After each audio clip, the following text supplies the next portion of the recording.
Alkaline water के बारे में जानने के लिए पहले आपको 3 चीज़ें समझनी है। पहली अहम पदार्थ एसिड। एसिड सरल भाषा में एक ऐसा पदार्थ या केमिकल है जो किसी भी केमिकल रिएक्शन के दौरान अपना हाइड्रोजन नामक आयन डोनेट कर देता है। मतलब हाइड्रोजन नामक एक कण को केमिकल रिएक्शन के दौरान बांट देता है, यानी महाभारत का दानवीर कर्ण। और दूसरा अहम पदार्थ है एक बेस यानी एल्कली। यह एक ऐसा पदार्थ है जो उसी हाइड्रोजन नामक आयन को खा जाता है और हाइड्रोक्साइड आयन बना जाता है, यानी महाभारत का भीम। सही पहचाना आपने। आपको यह बात समझनी है कि हमारे शरीर में सब जगह यानी हर एक सेल यानी हर एक मानव कोशिका में अनेकों केमिकल रिएक्शन, जिन्हें हम बायोकेमिकल रिएक्शन कहते हैं, हर मिनट हो रहे हैं। यानी कि एक किस्म की महाभारत हो रही है, जिनके फलस्वरूप हम जिंदा हैं। और इस कर्ण और भीम के तालमेल का नतीजा है हमारे शरीर का पीएच। तो तीसरी अहम चीज यानी पीएच। पीएच बताता है कि आपके शरीर में कितना महाभारत का कर्ण यानी हाइड्रोजन आयन यानी एसिड है और कितना भीम यानी हाइड्रोक्साइड आयन यानी एल्कली है। तो जब कर्ण और भीम बराबर होते हैं तो पीएच न्यूट्रल मतलब बीच का, ना एसिडिक ना एल्कलाइन कहा जाता है।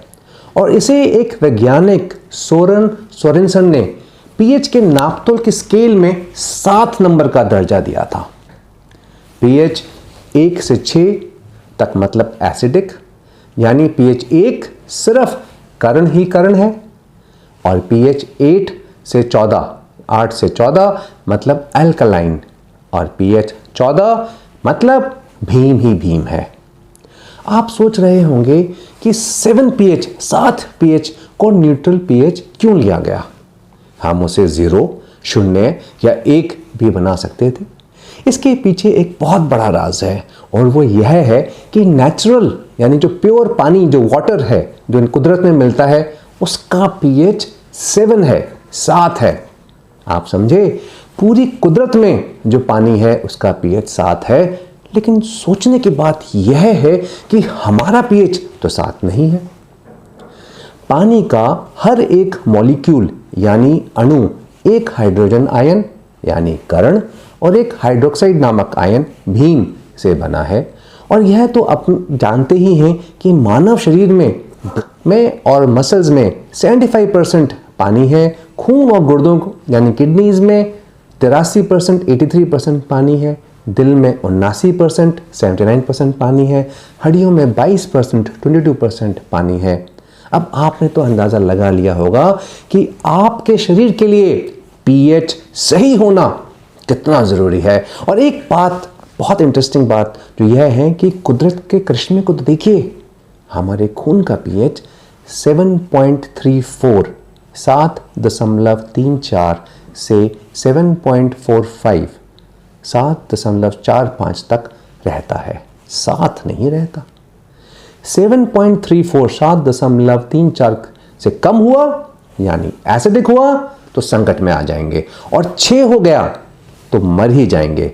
और उसी तरह अगर 7.4, 7.4 से ज़्यादा यानी अल्कलाइन हुआ तो जीना मुश्किल, और अगर अल्कलाइन 9 pH हो गया, छुट्टी, मर जाएंगे हम। क्योंकि शरीर का नॉर्मल संतुलन बनाए रखने के लिए शरीर का पीएच 7.35 से 7.45, 7.35 से 7.45, एवरेज 7.4, 7.4 बना के रखना अनिवार्य है। क्योंकि इस पीएच के शरीर के सारे बायोकेमिकल रिएक्शन होते हैं, यानी शरीर का हर एक सेल इस पीएच के बदौलत जिंदा है। और तो और जो ऑक्सीजन आप हर सांस में लेते हैं और कार्बन डाइऑक्साइड छोड़ते हैं, वो भी शरीर के पीएच पर निर्भर है। और खाना का हजम होना, उससे लेकर के प्रोटीन के इस्तेमाल तक पीएच का संतुलित रहना अनिवार्य है। इसलिए पीएच से खेलना मतलब मौत। से खेलना है।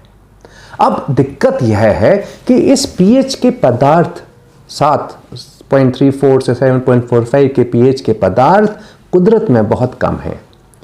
यहाँ तक कि आपने सुना कि पीने का पानी तक 7 पीएच का है।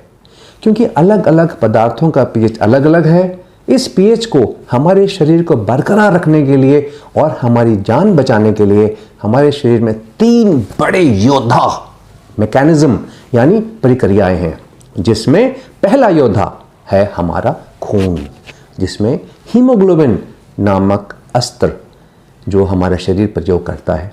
जब हीमोग्लोबिन और खून के बाकी छोटे छोटे अस्त्र पीएच को कंट्रोल नहीं कर पाते तो दूसरा योद्धा हमारा लंग्स, फेफड़े इस जंग में कूद जाते हैं और फिर कार्बन डाइऑक्साइड और ऑक्सीजन का इस्तेमाल कर पीएच को कंट्रोल करने की कोशिश करते हैं।